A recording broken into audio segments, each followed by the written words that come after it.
आप देख रहे हैं SY लाइव न्यूज। ठाणे शहर के बाटा कंपाउंड समीप खोपट स्थित एक डिस्ट्रीब्यूटर कंपनी के गोदाम में सेंध लगाने के मामले में ठाणे पुलिस को बड़ी सफलता मिली है। सीसीटीवी फुटेज की मदद से पुलिस ने अंतर्राज्यीय चोरों के एक गिरोह का पर्दाफाश कर राजस्थान और मुंबई से 3 आरोपियों को गिरफ्तार किया है। इन आरोपियों से ठाणे, पुणे, नवी मुंबई और संभाजीनगर में हुई कुल 7 चोरियों का खुलासा हुआ है और करीब 11 लाख रुपए का कीमती सामान जब्त किया गया है। ठाणे से सारा पुरी की रिपोर्ट। 15 जुलै रोजी राबोडी पोलीस स्टेशन येथे सिगारेटचा गोडाऊनमध्ये चोरी झाल्याचा गुन्हा दाखल होता। त्या अनुषंगाने गुन्हे शाखेच्या घटक 1चे पोलीस निरीक्षक सचिन गायकवाड, API घुगे आणि त्यांच्या टीमने सदर गुन्ह्याचा समांतर तपास केला।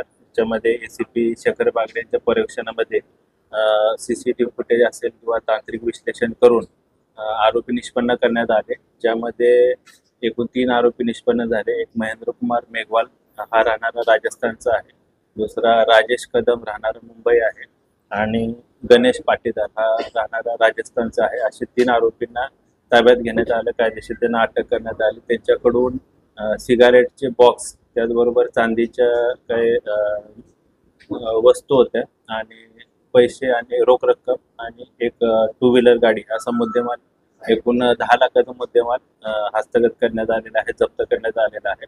तिन्ही आरोपींना मान्य न्यायालयाने उद्यापर्यंत दिनांक 8 रोजीपर्यंत पोलीस कोठडी रिमांड दिलेला आहे।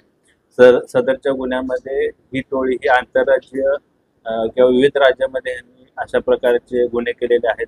पिंपरी चिंचवड, पुणे, मुंबई, ठाणे, नवी मुंबई, त्याचबरोबर छत्रपती संभाजीनगर अशा विविध ठिकाणी या टोळीनं आणि यांच्या साथीदारांनी गुन्हे केल्याचं निष्पन्न झालेलं आहे।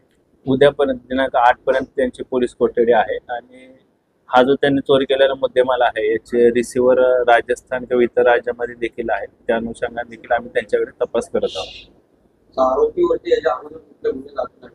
यामध्ये 2 आरोपी आहेत, महेंद्र मेघवाल आणि गणेश पाटीदार, यांच्यावर पूर्वी गुन्हे दाखल आहेत। याच्यामध्ये महेंद्र कुमार मेघवाल याच्यावर 14 गुन्हे दाखल आहेत आणि राजेश पाटीदार याच्यावर एकूण 24 गुन्हे दाखल आहेत।